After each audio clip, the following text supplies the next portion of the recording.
Thank you, Mr. Chairman. I do want to thank Director Higgins for being here. First, I'd like to focus on a line of questions that Representative Lynch brought up and wondered if you could help me understand this a little bit more. Director Higgins, as you know, in 2005, the SEC undertook securities offering reforms, which, among other things, created a new category of issuers known as the well-known seasoned issuer, or WICSI. The main purpose of creating WICSIs was to enhance flexibility in accessing capital markets. As I understand it, there are certain instances, however, where issuers that would otherwise be considered WICSIs can become ineligible and request that the Commission review their application to grant a waiver so that the entity can once again gain WICSI status. Is this correct? Correct. Once the request is made for a waiver, does the Commission just rubber stamp an approval on the request and call it a day? Not at all. Conversely, does the Commission just categorically deny all waiver requests? The Commission doesn't. Typically, they come into the Division of Corporation Finance. We've been delegated authority from the Commission to act on the waivers, and they come in. We talk informally with companies. Companies that we talk to informally that we don't believe they would qualify for a waiver, they would show good cause. They may not. They probably don't even come in and make a request. So it sounds like to me there is a process in place by which the Commission can consider on a case-by-case basis whether to approve or deny a waiver request. I wonder if you could walk through in a little more detail what that process is. Once a waiver request is received by you and your staff, what considerations do you give that request? What typically happens is there's a phone call first that comes in.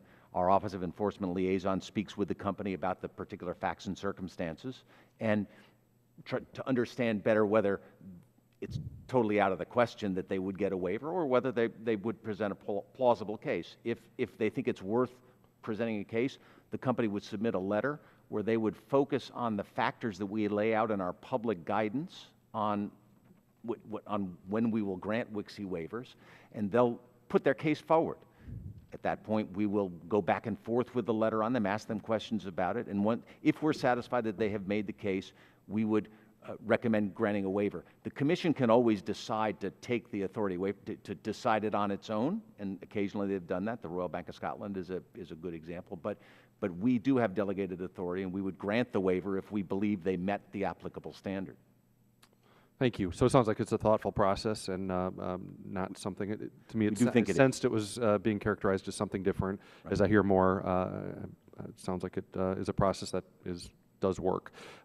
Switching gears a little bit, the SEC has had an important threefold core mission to protect investors, to maintain fair, orderly, and efficient markets, and also to facilitate capital formation. Certainly a key component of this mission is ensuring that investors can assess a wide variety of transparent investment options. I'd like to talk about the SEC's definition of accredited investor.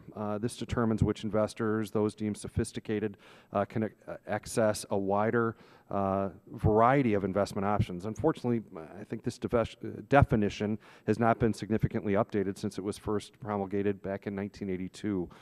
While this issue may be decided in Washington, it has a very significant impact on Main Street. A narrow definition of accredited investor will not only hurt potential investors in my district, but it will also cut off small businesses in my district from much needed potential sources of capital. Thankfully, the SEC is reviewing the definition of accredited investor, and I'm hopeful it will take the opportunity to expand this definition. While I'm thankful that the SEC takes its mission to protect investors very seriously, I'm also hopeful that it will recognize that today's investor has access to a wider variety of information that was not even available 10 years ago.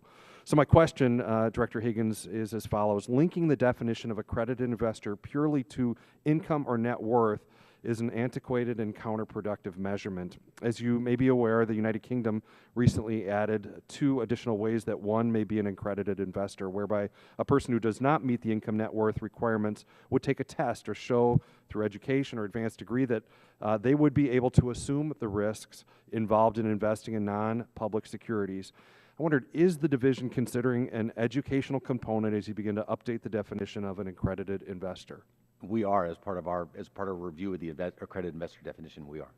So you're looking at that, and you expect there will be some changes there? I can't. I mean, it's up to the Commission to make changes, but we are definitely looking at it, and it will be a discussion of it will be part of our report.